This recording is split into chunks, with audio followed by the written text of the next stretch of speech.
أشبهتي أهدا أهدا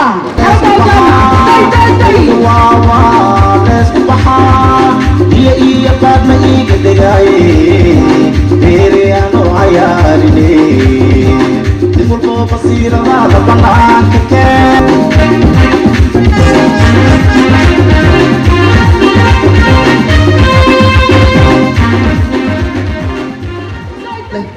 dhalinyarada dadkan ka soo wada qayb galay inta ina daawanaysa runtii aad iyo aad ayaan maanta ugu faraxsanahay barnaamij aan soo wadnay 6 bilood oo aan aad iyo aad uga soo shaqeynay oo aan runtii waqti badan iyo juhdi badan gelinay inuu maantayto soo miro dhalay oo aan maantayto aan u dabaaldegayno wixii aan qabanay waxaan idinkaga sheekeynayaa annaga xarunta dhaqanka cilmi baarista iyo akhriska ee jaamac Cumar Ciise waxaan aad iyo aad xoog u saaraa inaan soo noolayno agab dhaqameedkii Soomaaliyeed mana dhahno maalin kaliya aan dhigno dabaaldeg 6 bilood ayaanu dhalinyaro soo tababaraa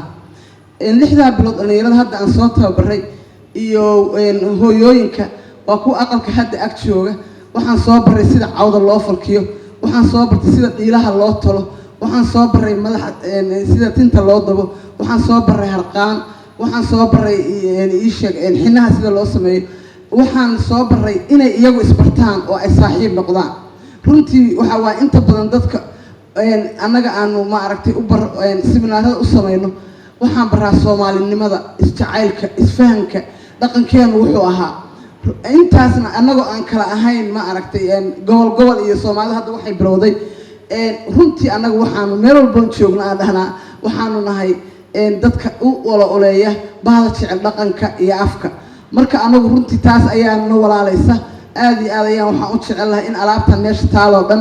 aysan noqon ma aragtay masawir la soo dhigo maalinka dhaqanka ee ay noqoto wax caanihii lagu shubto maanta ma aha ama bari ma aha haddaan xarunta dhaqanka cilmi baarista ee jaamac Cumar Ciise nahay waxaa aad iyo aad aan hadafkeegu yahay maalin ay noqotoba maalin in haanta caanaha lagu shubto oo caag la iska daayo in ay ma aragtay dadku markii biyaha raranayaan ay haantoodii iyo dhiishoodii ay isticmaalaan waxaan kala u tusnaa dhalinyarada hadda soo kacday inay dhaqaale ka arkaan waxa waa qofku markuu ka arko dhaqaale oo uu arko inuu ma aragtay markuu waxaan tolo inuu ma aragtay helayo lacag ka helayo wuu wadayaa marka waxaan u tusnaa dhaqaale ahaan waxaan ku xiraa dad gadanaya hadda waxaan idin tusi doonaa oo maanta shahaado sharaf aan rabnaa wasiiraddu inay noo siiso 25 dhalinyaro ah oo aan agab dhaqameedka iyo 6 bilood aan wax soo baraynay annaga mar walba aan sameynayno trainyada waxaan ku daraa ilmaha dhagahala waxaan kala ku daraa xataa ilmaha indhahala marka waxa weey hadda sanadkan waxaa noo suuroobay ilmihii dhagahala ah inaan tababaro 25 dhalinyaro oo aan tababaray ayaan shahaado sharaf siinaynaa oo kulligood bartay oo ay sii wadi doonaan waxaan kala u sameynaa dhalinyarada annaga ugama haro waxaan baraa saaluunada waxaan baraa meesha ay dadka dharka tolaya dhalinyaro annaga hadda kor Nairobi ku baray agab dhaqameedyada qaar baa waxay iska leeyihiin saaluun iyagu ay leeyihiin qaar baa harqaan iyagu leeyihiin leh qaar baa waxay leeyihiin gabdhaha u yimaada oo mar walbaba inta shaqadii qabta saaluunka intay lacagta qaybsadaan gurigooda ku noqdo marka waxaan ka codsanaynaa wasiiradda joogta oo hidaha iyo tacliinta sare inay u arkaan wasaaradda waxbarashadu inay tahay Soomaalidii warshad dhan oo ay dishay oo ah warshadda dhaqanka iyo hidaha warshadda dhaqanka hiduhu waa warshadan hadda ka hor ayaa waxaa dhacday ambassadorkii hadda ka hor 2019 ka ahaa Nicholas EU ayaa wuxuu yiri lacagta naga soo gasho yiri European Union haddaan nahay lacagta naga soo gasha baabuurta aan sameeyno automobilka iyo Jaguarka iyo Land Roverta iyo lacagta naga soo gashay hidaha iyo dhaqanka iyo farshaxankayaga lacagta farshaxankayaga iyo hidaha naga soo gasha ayaa ka badan ee Soomaaliyeed soo nooleeya hidihiini iyo dhaqankiini marka Soomaalidu runtii waxay xoogaa u dhageysataa dadka ma aragtay cadaankiya marka cadaanka xataa waa idin yiri hadaa ma aragtay cadaanka dhageysataa nacam way inaga yaabeen sida aan alaabteeni iyo ma aragtay aan u baabi'inay oo aan uga tagnay hidiheeni iyo dhaqankeeni madax badan ayaa joogta halka mar inaan ku sii dheeraado waxaan aad iyo aad ugu mahadcelinayaa dhalinyaradii iyo ma aragtay anagoo aad ugu faraxsan maanta masraxa qaranka inaan joogno masraxa qaranka hobaladiisa masraxa qaranka dadka maaragtay daadihinaya dadka maaragtay wariyaasha madaxdana la joogta iyo gabdhihii 6 bilood usoo iyo wiilashii usoo dhabar adeegay inay hiddaha iyo dhaqanka agabkooda bartaan waa ku celcelinaynaa waxaan rabnaa qof walba agabkii inuu barto oo aan soo noolayno oo aan lacag ka aragno oo aanu isticmaalo oo aanu hore usii wadno waxaan aad iyo aad kale ugu mahadcelinayaa oo barnaamijka nagala qayb qaadatay kisbi hay-adda la yiraahdo oo maaragtay runtii aad iyo aad iyaguna ugu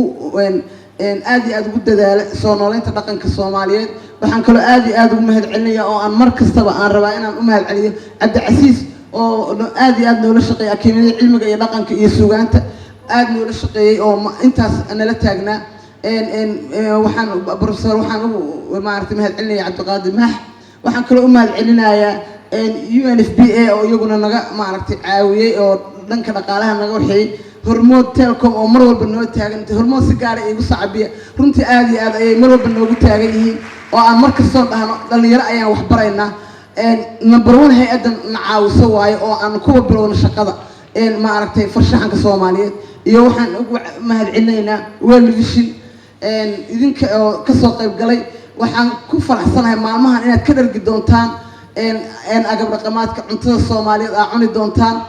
ciyaaraha iyo waxa aad iyo aad aan u rabaa inaan idinku mahadceliyo dhalinyaro halkan ku soo bandhigi doonta sheeko waxyaalaha aan soo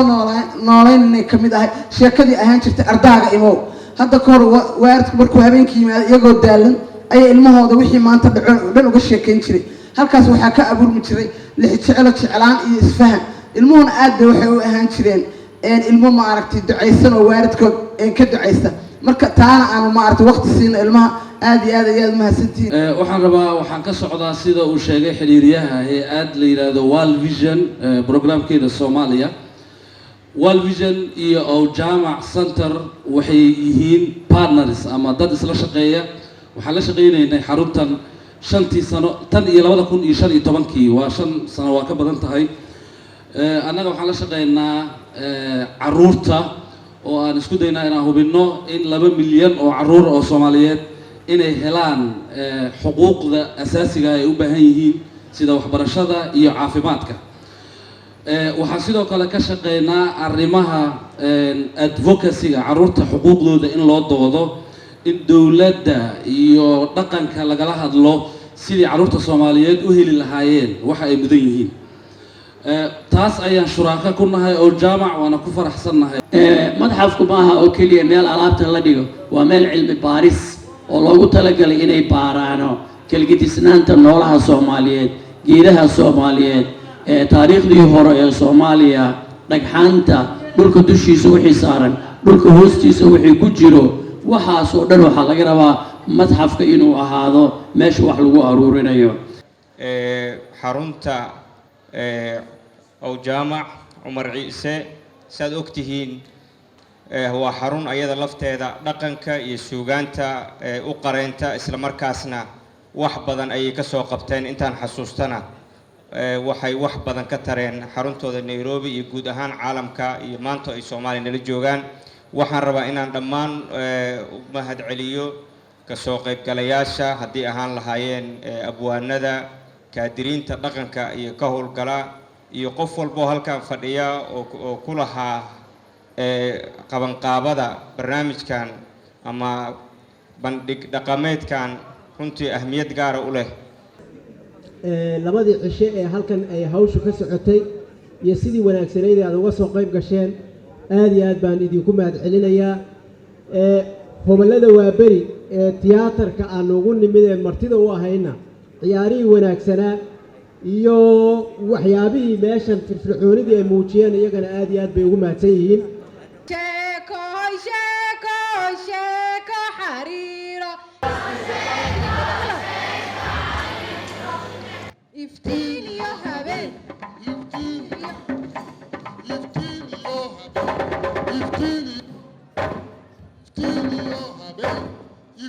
Good, clap for you. Long time ago. A long time ago. DJ stop love, love, love.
beeralaydu kama suugaan yara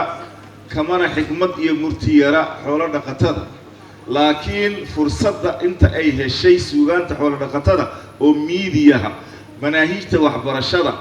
meel waliba ee simboosiyada la qabanayo doodaha beeralayda lama siinin laakiin maanta aynu joogno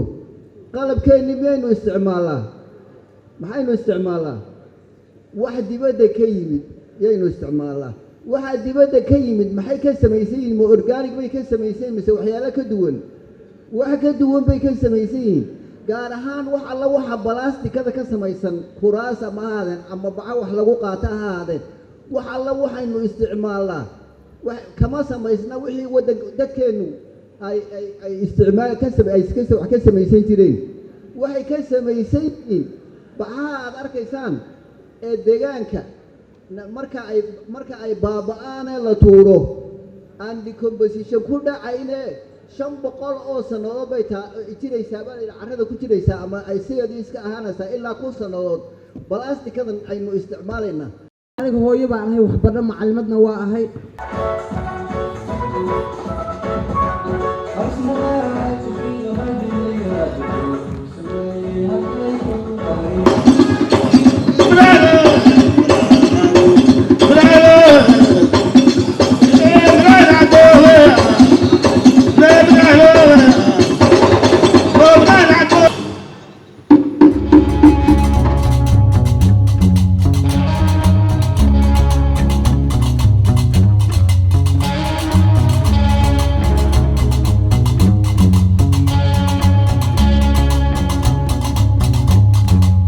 waxaan uga faa'iideysanaynaa sidoo kale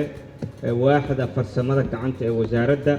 in ayagana dadkan la abaalmariyay laftooda loo diiwaan geliyo si akadeemiyada iyo guud ahaanba xarunta oo jaamac inay u noqdaan ayaga laftooda hay-ado bixiya shahaadooyin dadkaasoo loogu ictiraafo xirfadahooda marka sidoo kale insha allahu tacaala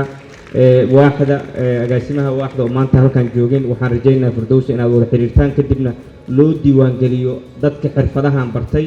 maxaa yeelay qofka Soomaaliga waxa uu bartay inuu asaga ictiraafo wasaaraddan uu ictiraafto ayuu wax ku noqon karaa marka waa mahadsantihiin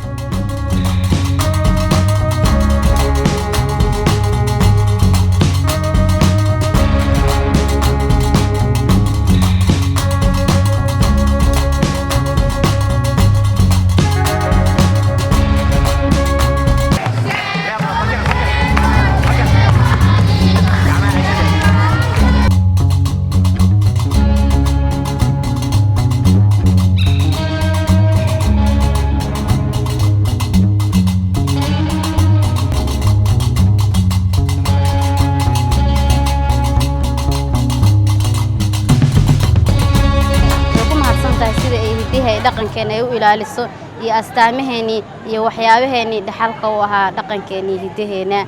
in badan ah ka soo qayb galnay waanu ku faraxsanahay ciyaarta la soo dhigay in qalabkii wax walba taariikhdii dadkii Soomaaliyeed bandhigidooda dhamaantood way ku mahadsan tahay soo bandhigideeda السلام عليكم ورحمة الله وبركاته